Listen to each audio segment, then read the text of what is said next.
The waitress brought their drinks. Stringer ignored the shot of bourbon and simply sipped the beer chaser, lest he show up for work walking funny as well as late. Remington downed his own shot, murmuring, "Waste not, want not," and downed Stringer's before he went on, soberly. "I just came out here to see about doing a life-size bronze statue of Portola. You remember him, of course."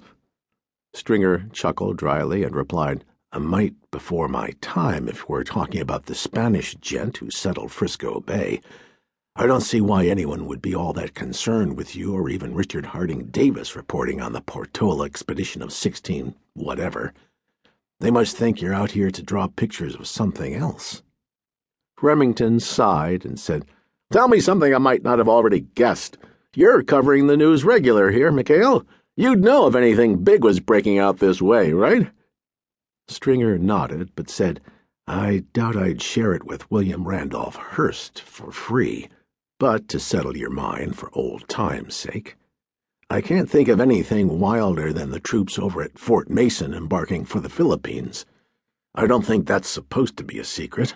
Our old pal Teddy Roosevelt keeps sending the boys off with speeches about the white man's burden.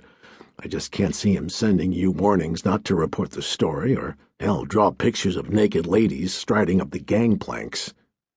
Remington grimaced, swallowed a vast gulp of suds, and wiped his dapper waxed mustache with a silk handkerchief as he growled, "That was a low blow, Mikhail. I never knew those illustrations I drew for young Hearst were based on pure bull. I don't think he did either.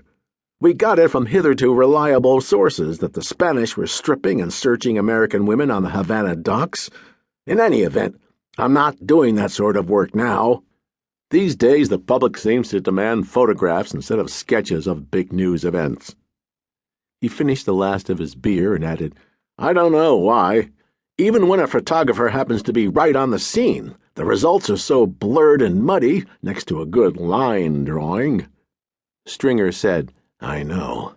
I saw your sketches of the events at Wounded Knee next to some pictures an Army photographer took. You're right about how glamorous your version looked, next to the smudgy black-and-white prints of dead Sioux in the snow." Then he got to his feet, saying, "I'd be proud to sit here longer and discuss art with you, Fred, if I didn't have to worry about next month's rent.